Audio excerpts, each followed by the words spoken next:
दिल्ली से बड़ी खबर आ रही, बता दें कि कल बीजेपी की बड़ी बैठक है। देश भर में कार्यक्रमों को लेकर बीजेपी की बैठक होने वाली है। बीजेपी अध्यक्ष नितिन नवीन बैठक में मौजूद रहेंगे। बता दें कि देश भर में कार्यक्रमों को लेकर बीजेपी की कल दिल्ली में बड़ी बैठक है। बीजेपी अध्यक्ष नितिन नवीन भी इस बैठक में मौजूद रहेंगे। देश भर में कार्यक्रमों को लेकर बीजेपी की बड़ी बैठक होने वाली है राजधानी दिल्ली में कल।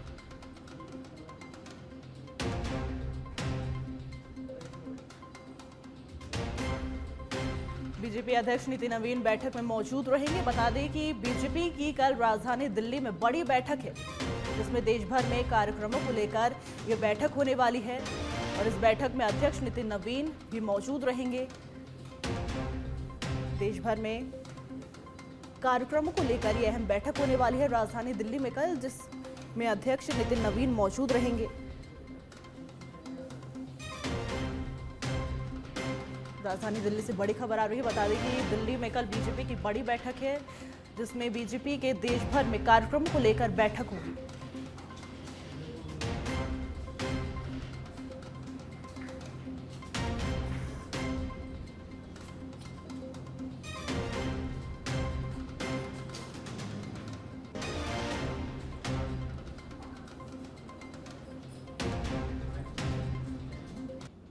वहीं राजस्थान विधानसभा के मानसून सत्र के दूसरे दिन जमकर हंगामा हुआ। कार्यवाही शुरू होते ही नेता प्रतिपक्ष टीकाराम जूली ने कांग्रेस विधायकों को विधानसभा गेट पर रोके जाने का मुद्दा उठाते हुए इस पर चर्चा करने को कहा। उन्होंने सीजेपी कार्यकर्ताओं के साथ मारपीट पर भी सरकार को घेरा। कांग्रेस विधायकों ने वेल में नारेबाजी की और पोस्टर लगाए।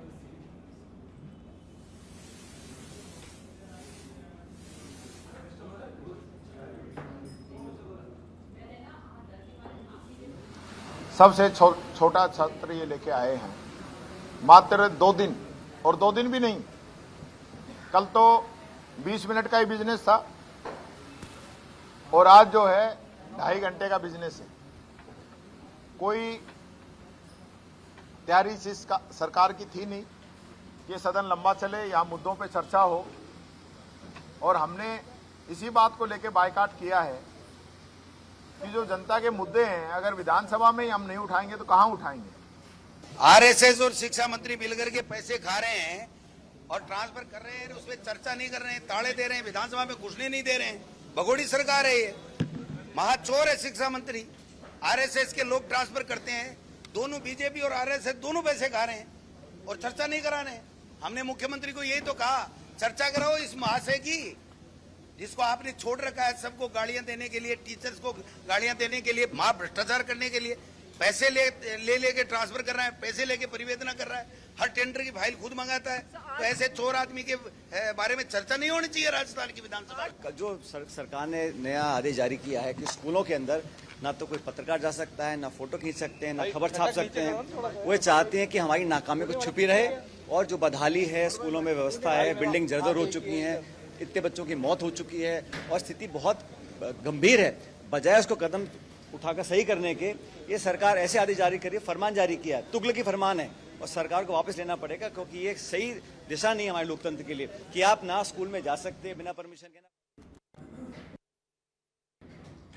और अब झुंझुनू से खबर है, जहां नगरीय निकाय चुनाव 2026 को लेकर स्वीप कार्यक्रम के तहत रन फॉर वोट का आयोजन किया गया। स्वर्ण जयंती स्टेडियम से शहीद स्मारक तक आयोजित दौड़ के माध्यम से आमजन को निर्भीक होकर मतदान करने और अधिक से अधिक मताधिकार का प्रयोग करने का संदेश दिया गया। कार्यक्रम को एसडीएम रामकरण सिंह और नगर परिषद आयुक्त राकेश रंगा ने हरी झंडी दिखाकर रवाना किया। अधिकारियों, कर्मचारियों और आमजन ने उत्साहपूर्वक भाग लिया।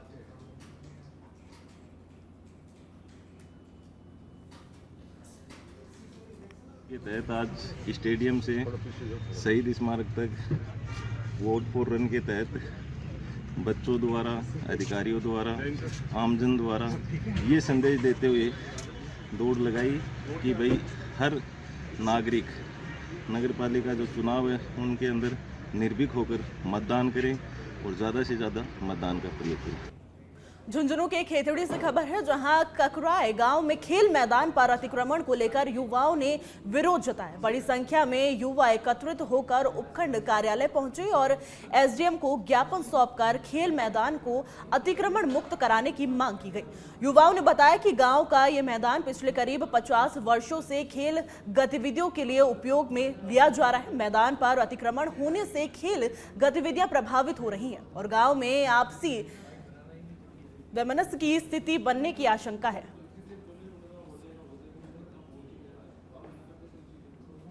ककराय से आए हैं, सारे नवयुवक इकट्ठा होके आए हैं। हमारे गांव में जो ग्राउंड था जिस पे पिछले 50 साल से हम खेल रहे हैं, अभी एक असामाजिक तत्वों की वजह से वो अतिक्रमण में ले लिया गया है। हमारी ये मांग है जल्द से जल्द वो ग्राउंड हमें खाली करवा के दिया जाए। इसकी वजह से वैमनस्य की भावना पैदा हो रही है। अगर ये हमारी मांग पूरी नहीं होती, अगर इसकी जांच निष्पक्ष नहीं होती, तो हम आगे बढ़ा। झुंझुनू जिले के पिलानी से खबर है। बता दें कि नगर निकाय चुनाव के मद्देनजर पुलिस की सख्त पहरेदारी, पिलानी पुलिस ने की अवैध शराब के खिलाफ कार्रवाई। राजस्थान हरियाणा बॉर्डर पर नाकाबंदी के दौरान शराब जब्त कर ली गई है। नाकाबंदी के दौरान हरियाणा निर्मित 148 पेटी शराब जब्त कर ली गई है। पार्सल डिलीवरी वाहन में छिपाकर ले जाई जा रही थी अवैध शराब, जिसको जब्त कर लिया गया है। भिवानी निवासी चालक प्रवीण को पुलिस ने मौके पर गिरफ्तार कर लिया है। बता दें कि शराब की सप्लाई और तस्करी नेटवर्क को लेकर आरोपी से पूछताछ जारी है।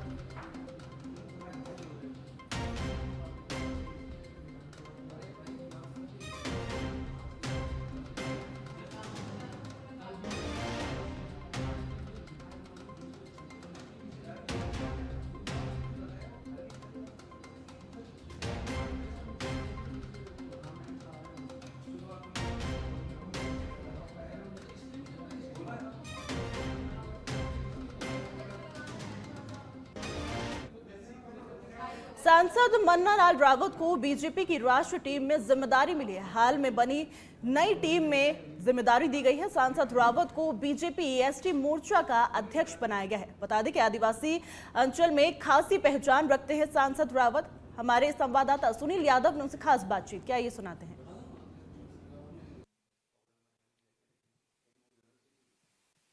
भारतीय जनता पार्टी की राष्ट्रीय टीम में राजस्थान को खास तवज्जो दी गई है। अभी हमारे साथ मौजूद हैं उदयपुर से सांसद मन्ना लाल रावत। उनको अहम जिम्मेदारी मिली है।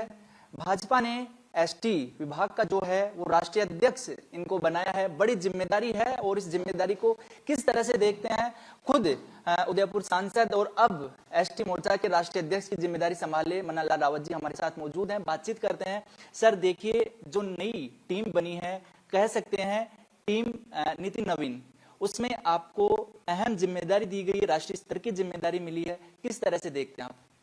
देखिए, वैसे तो माननीय नितिन नवीन साहब हमारे राष्ट्रीय अध्यक्ष जी इसको नेतृत्व करेंगे, लेकिन ये टीम इंडिया है और माननीय यशस्वी प्रधानमंत्री जी का जो मिशन है विकसित भारत 2047, उस मिशन के बिंदुओं को आगे बढ़ाएगी। इस नाते टीम इंडिया जो है वो पूरी गठित हुई है।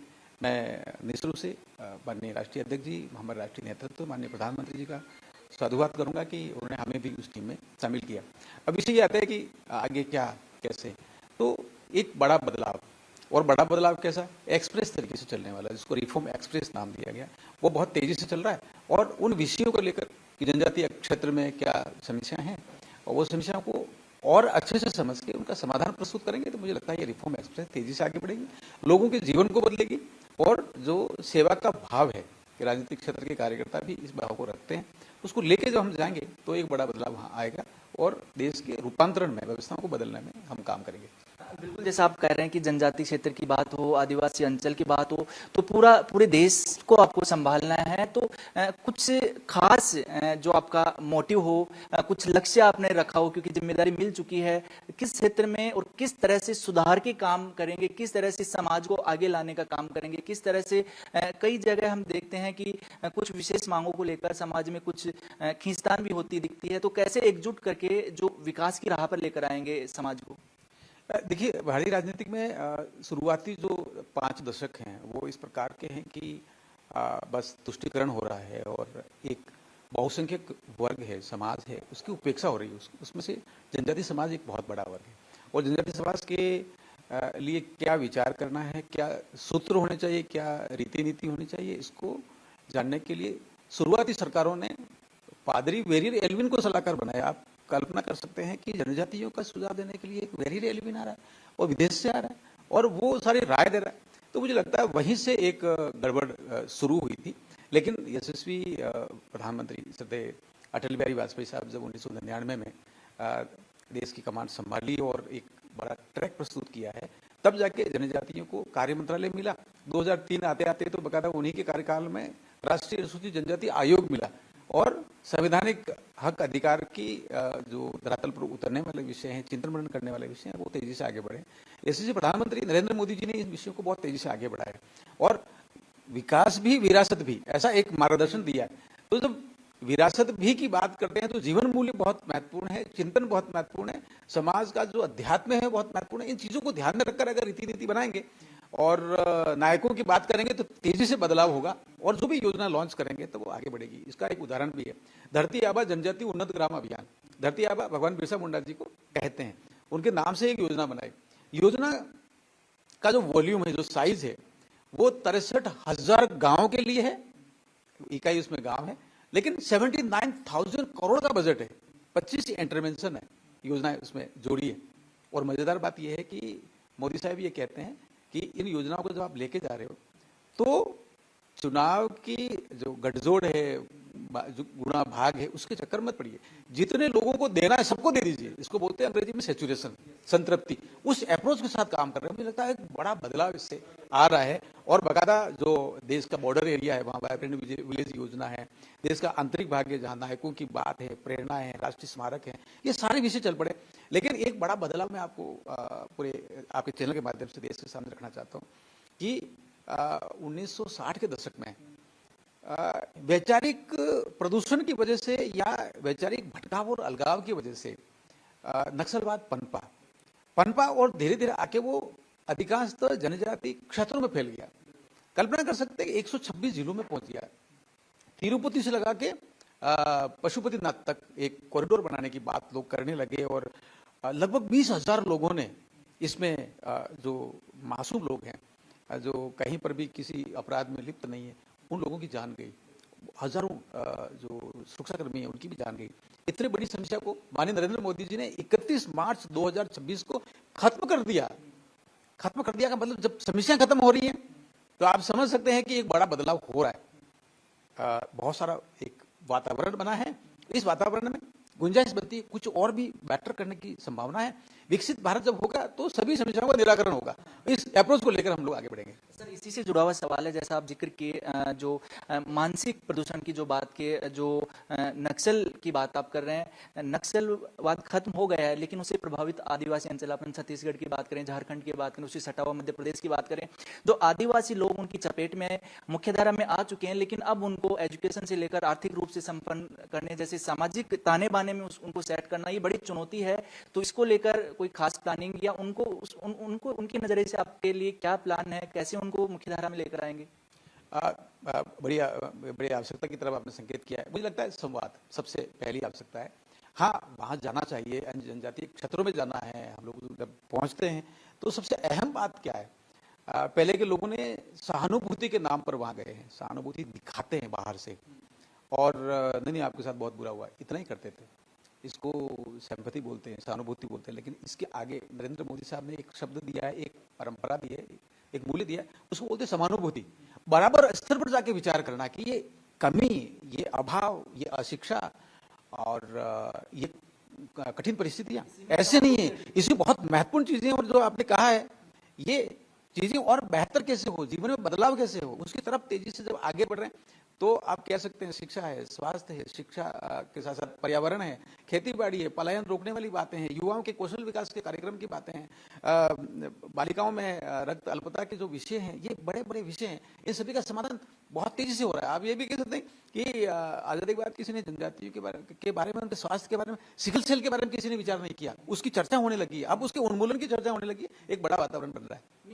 ये सवाल कर रहा था कि अपने राजस्थान में भी कई बार भील प्रदेश की बात उठती है, जिस जगह से आप आते हैं वहाँ भी भारत आदिवासी पार्टी है, वो एकदम से पनपी है और लगातार उनके समर्थक हैं, उनके कार्यकर्ता हैं, अलग राज्य की मांग करते हैं, तो यहाँ भी बड़ी चुनौती है आपके सामने।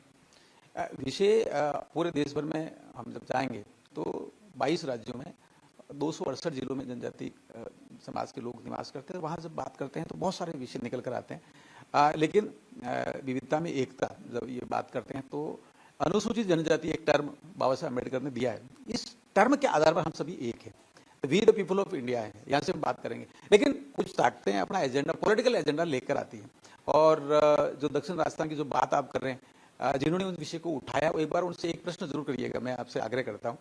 उन्होंने सोशल मीडिया पर एक नक्शा जारी किया, वो नक्शा अंग्रेजों के कालखंड का है, उसमें वो कहते हैं भील कंट्री।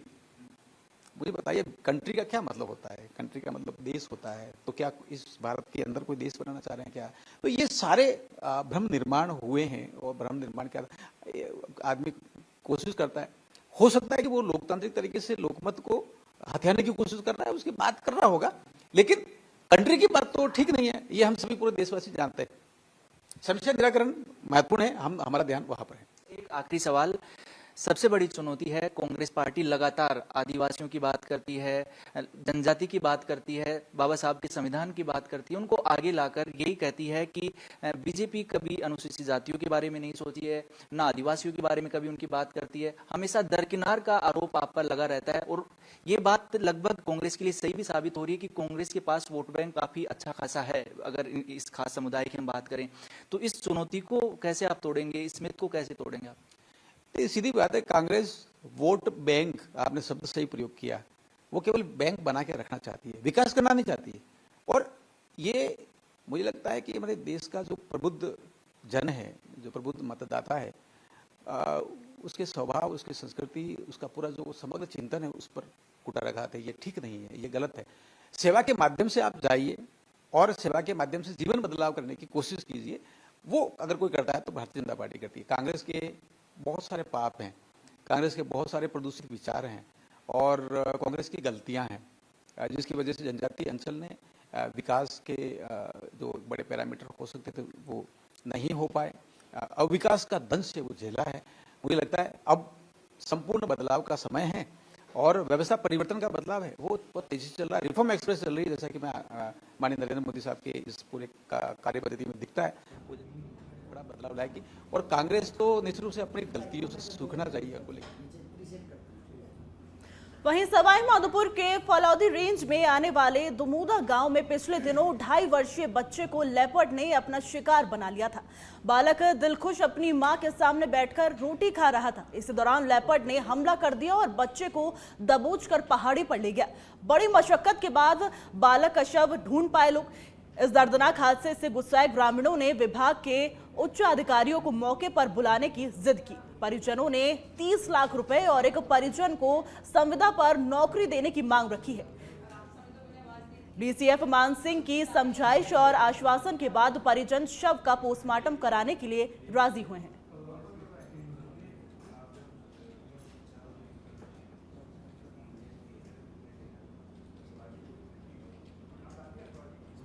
एक बच्चे को लेकर बहुत दुखद घटना है, जिसमें उस बच्चे की मृत्यु हो गई। वहाँ के उसके परिवारजन और गांव वालों की कुछ ये डिमांड थी कि परिवारजन को आर्थिक सहायता मिल सके, और वहाँ पर जो उनके साथ जो भी हम किसी भी तरीके का उनको संविदा पे अगर नियोजन कर सकें उन लोगों तो नियमों को देखते हुए हम जितनी भी उनकी मदद कर पाएंगे इस दुखद सिचुएशन में, इस व्यथा में उनकी हम पूर्ण रूप से करेंगे और जल्द से जल्द। और अब राजधानी जयपुर से बड़ी खबर आ रही है। बता दें कि जयपुर विकास प्राधिकरण परिसर में शॉर्ट सर्किट से आग लग गई। बैंक बिल्डिंग के फर्स्ट फ्लोर पर शॉर्ट सर्किट से आग लग गई। कमरा नंबर 101 के विद्युत पैनल में शॉर्ट सर्किट से आग लगने का मामला यहां पे सामने आया है। जेडीए में सिविल डिफेंस वॉलंटियर्स ने आग पर काबू पा लिया है। महावीर गुर्जर, अभय सिंह, आरिफ खान, तेजपाल ने मुस्तैदी दिखाई। बता दें कि जान माल की कोई भी हानि नहीं हुई है।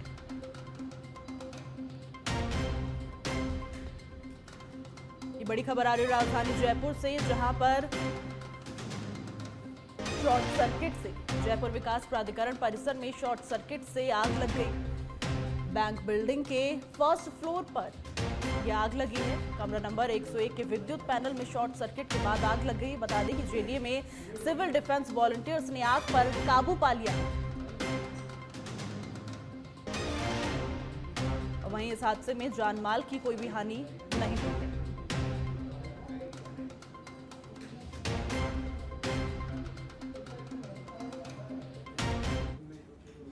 टोंक से बड़ी खबर आ रही है। बता दें कि शॉर्ट सर्किट के चलते मकान में आग लग गई है। कमरे में रखा सोफा, टीवी, कूलर समेत घरेलू सामान जल गया है। सूचना पर दमकल मौके पर पहुंची, आग पर काबू पा लिया गया है।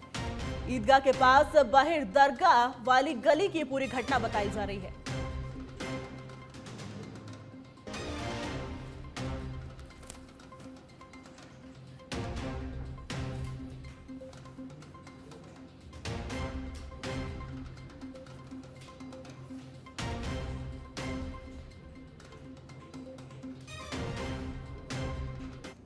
और अब अलवर के भिवाड़ी से खबर है, जहां हंसौली रोड स्थित एसके थर्मोफॉर्मर्स कंपनी में प्रदूषण नियंत्रण बोर्ड ने कार्रवाई कर करीब 2 टन प्लास्टिक डिस्पोजल गिलास बरामद किए हैं। पेपर कप की आड़ में प्लास्टिक गिलास बनाने की प्रारंभिक जानकारी सामने आई। टीम ने 2 मशीनें सीज कर बिजली पानी के कनेक्शन कटवा दिए हैं। क्षेत्रीय अधिकारी अमित जुयाल के निर्देशन में हुई कार्रवाई में विभागीय अधिकारियों सहित खैरतल नगर परिषद की टीम मौजूद रही। दस्तावेज और रिकॉर्ड जुटाकर आगे की नियमानुसार कार्रवाई की जा रही है।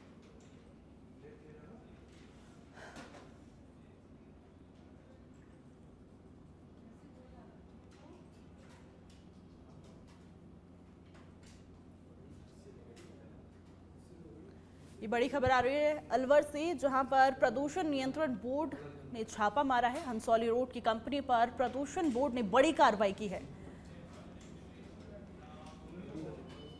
पंचायत निकाय चुनाव को लेकर कांग्रेस की हाई लेवल बैठक शुरू हो गई है। सांगानेर के निजी रिसोर्ट में चल रही है कांग्रेस की अहम बैठक। प्रभारी रंधावा, पीसीसी चीफ डोटासरा और नेता प्रतिपक्ष जूली मौजूद है। पंचायत निकाय चुनाव की तैयारियों पर कांग्रेस का मंथन जारी है।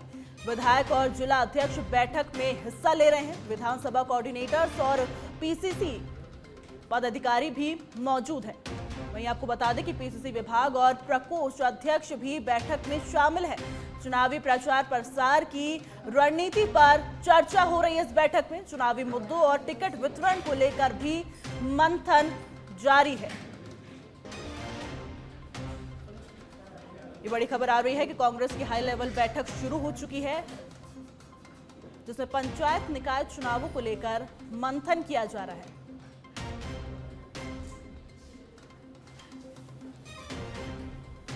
पंचायत निकाय चुनाव को लेकर कांग्रेस का इसी खबर पर और जानकारी के लिए हमारे साथ हमारे संवाददाता सुनील फोन लाइन पर जुड़ चुके हैं। सुनील, कांग्रेस की हाई लेवल बैठक शुरू हो चुकी है, क्या कुछ जानकारी? हाँ बिल्कुल काशवी, देखिए पंचायत निकाय चुनाव की तैयारियों में कांग्रेस पूरी जुट गई है और लगातार जो है कांग्रेस में बैठकों का सिलसिला है वो देखा जा रहा है। अलग अलग लेवल की बैठकें हो रही हैं और अभी जो आज एक महत्वपूर्ण बैठक बुलाई गई है, जिसको प्रभारी सुरेंद्र सिंह रंधावा, पीसीसी गोविंद सिंह डोटासरा और नेता प्रतिपक्ष टीकाराम जूली ले रहे हैं। इस बैठक में तमाम विधायकों को बुलाया गया है, पूर्व विधायकों को बुलाया गया है और जो प्रदेश कांग्रेस कमेटी के जो विभाग और प्रकोष्ठ हैं उनके मुखिया को बुलाया गया है। जिलाध्यक्ष आएंगे इस बैठक में और जो विधानसभा कोऑर्डिनेटर्स हैं उनको इस बैठक में बुलाया गया है। इसके अलावा पीसीसी पदाधिकारी हैं वो भी इस बैठक में मौजूद हैं। तो ये साफ तौर पर देखा जा सकता है कि इस तरह से जो महत्वपूर्ण पद वाले जो लोग हैं राजस्थान कांग्रेस में उन सबको यहाँ पर बुलाया है। तो जो टॉप लेवल से लेकर जो विधानसभा कोऑर्डिनेटर को बुलाया, तो जमीनी लेवल तक की जो पूरी फीडबैक है अभी तक का वो यहाँ पर जुटाया जा रहा है। इससे पहले लगातार 2 दिन प्रभारी रंधावा यहाँ पर रुके थे जयपुर में। 2 दिन तक बैठकों का अलग अलग दौर चला था। उसके बाद में कल एक और बैठक हुई थी और आज फिर से बैठक शुरू हुई है। तो यहाँ पर कांग्रेस कोई मौका नहीं छोड़ना चाहती, कोई गलती नहीं करना चाहती है। हर जो कमी है उसको दूर करना है वो कांग्रेस की कोशिश में है अभी, और लगातार इसी को देखते हुए इस तरह की बैठकें हो रही हैं। ये बैठक है इस मायने में खास है क्योंकि अब ये तय होगा कि किन लोगों को टिकट दिया जाए। सबसे बड़ा टास्क है और सबसे बड़ी चुनौती है वो किसी पार्टी के लिए टिकट वितरण होता है। तो यहाँ से टिकट का जो पैरा पैरामीटर्स हैं, जो फॉर्मूला है, वो लगभग तैयार किया जा रहा है कि किन लोगों को टिकट दिया जाए। जिताऊ उम्मीदवार को टिकट देने की बात हो चुकी है, लेकिन जिताऊ उम्मीदवार कौन है, इसका क्या पैरामीटर होगा, ये सब तय करने के लिए ये हाई लेवल बैठक बुलाई गई है। टिकट वितरण के बाद में जो कैंडिडेट है उसके पक्ष में माहौल बने, इसको लेकर जो प्रचार प्रसार की रणनीति है वो तैयार की जाएगी, क्योंकि स्थानीय चुनाव है और यहाँ पर हर एक जिले के, हर एक विधानसभा के, हर एक वार्ड के जो है वो अलग अलग मुद्दे होते हैं। तो उन सब मुद्दों को लेकर कांग्रेस किस तरह से मजबूती से ये चुनाव लड़े, और ये भी कांग्रेस के जो बड़े नेता हैं ये टास्क दे रहे हैं कि अब 2.5 साल हो गए हैं, तो जनता ये देख चुकी है कि सरकार किस तरह से काम कर रही है। सरकार के जिन कामों से जनता नाखुश है उनको सबसे ज्यादा कैसे उठाया जाए, इस पर मंथन हो रहा है। सभी को एकजुट होकर चुनाव कैसे लड़ना है, इस पर जो है वो मंथन हो रहा है, क्योंकि टिकट किसी एक को मिलेगा तो किसी तरह की गुटबाजी हावी ना हो, तो ये पहले से ही समझाया जा रहा है। और बड़े नेताओं को इसीलिए बुलाया गया है कि किसी खेमे की बात नहीं करें। कोई खेमा नहीं है कांग्रेस में, जिसको टिकट मिले उसके साथ पूरी पार्टी और संगठन को और हर एक पदाधिकारी को लगना है। तो यहाँ से टास्क भी तैयार किया जाएगा, यहाँ से रणनीति भी बनाई जाएगी, और यहाँ से ये भी तय किया जाएगा कि टिकट किसको दिया जाए। यानी जो कलेक्टिव एफर्ट है वो पूरा लगाने की कोशिश में जुटी है कांग्रेस। अब देखना होगा इस मीटिंग के बाद जो मंथन चलेगा उसके बाद क्या निकल कर आता है, क्योंकि मीटिंग के तुरंत बाद में जो प्रदेश प्रभारी हैं सुखजिंदर सिंह रंधावा, वो प्रेस को भी संबोधित करेंगे। तो ऐसे में यही कहा जा सकता है कि कांग्रेस पार्टी निकाय पंचायत के जो चुनाव उसमें पूरा एक्टिव हो चुकी है, और जो हर तरह से जो मीटिंग्स है वो ले रही है, और कोई गुंजाइश नहीं छोड़ना चाहती कि कोई कमी रह जाए। ठीक इसी तरह से बीजेपी भी अपनी मीटिंग्स कर रही है, तो लिहाजा कांग्रेस के लिए काफी महत्वपूर्ण हो जाता है, क्योंकि कांग्रेस है वो विपक्ष की भूमिका में है, और विपक्ष की भूमिका में है तो ज्यादा मेहनत और करनी पड़ेगी। किस तरह से जो मुद्दों को लेकर है, किस तरह से सरकार की कमियों, जो नाकामियां, उनको लेकर जनता के बीच जाए, ताकि उनके पक्ष में पूरे प्रदेश में माहौल बने। और ये चुनाव भी काफी महत्वपूर्ण है, इसीलिए ये सब जो बैठकें ये चल रही है। बहुत बहुत धन्यवाद सुनील तमाम जानकारी के लिए।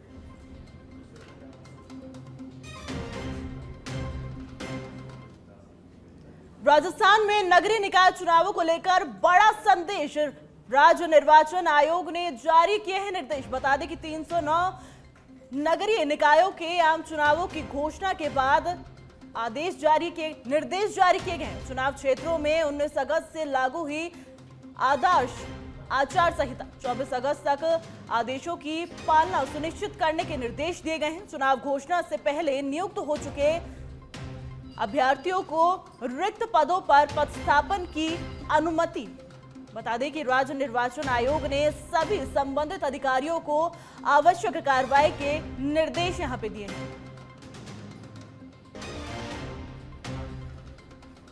ये बड़ी खबर आ रही है। बता दें कि 24 अगस्त तक आदेशों की पालना सुनिश्चित करने के निर्देश यहां पे दिए गए हैं। राजस्थान में नगरीय निकाय चुनावों को लेकर बड़ा आदेश यहां पे जारी किया गया है। चुनाव क्षेत्रों में 19 अगस्त से लागू हुई है आदर्श आचार संहिता।